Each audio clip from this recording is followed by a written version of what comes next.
Nandito tayo ngayon sa Florida Blanca sa Pampanga. Manghuhuli tayo ng hito or catfish. At dito, ang sabi ni Kuya Alex, hi Kuya Alex. Ang sabi ni Kuya Alex, ibang uri ng mga catfish yung nandito. Kasi African catfish. Oo. Kumpara Kuya Alex doon sa hito na nakukuha sa mga palayan, anong pagkakaiba nung mga yon at saka nung African? Yung African po, ma'am, malambot yung Mas malambot yung laman at saka yung native naman nung nakuha sa palayan, matigas yung laman. di ba po yung at saka mas malaki ito.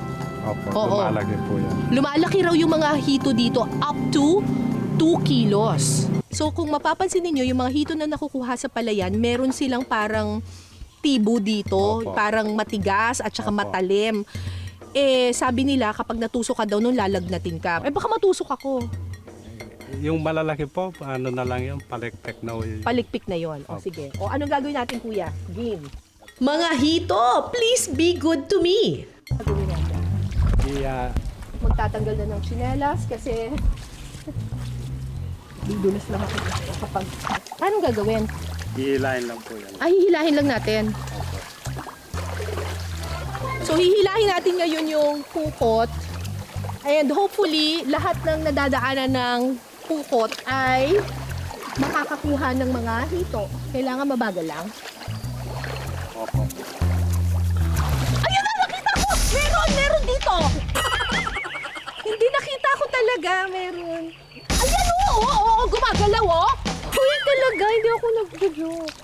Meron ko nakita. Paano natin kukunin? Pupasok tayo sa loob? Hindi po, ma'am, yan po yan. Palit na palit. Papaliitin natin.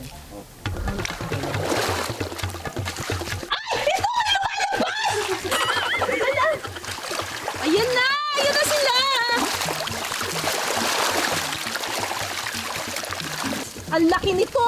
Oo. Ito kaso lang hirap hawakan. Paano natin lalagay dyan? Kakamayan po. Kakamayan? Ganun lang? O sige. Paano? Ay! Gumagalaw! Pumipiglas! Huwag kang pumiglas!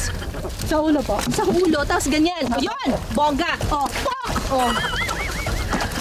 Bakit ba ang dulas?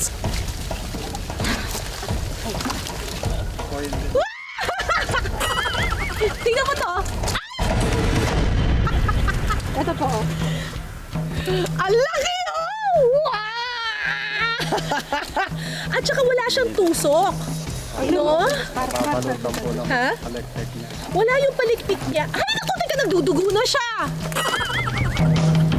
Bilas nila. Aray!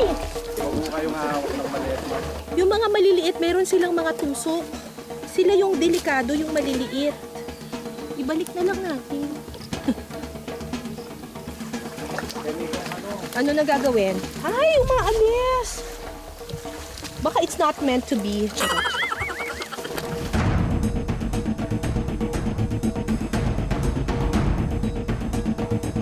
O, ito naman. Kiluhin natin to. 18 kilos? 18 kilos. So, hindi naman lahat ng itong nakuha namin ay isa-serve doon sa karinderya.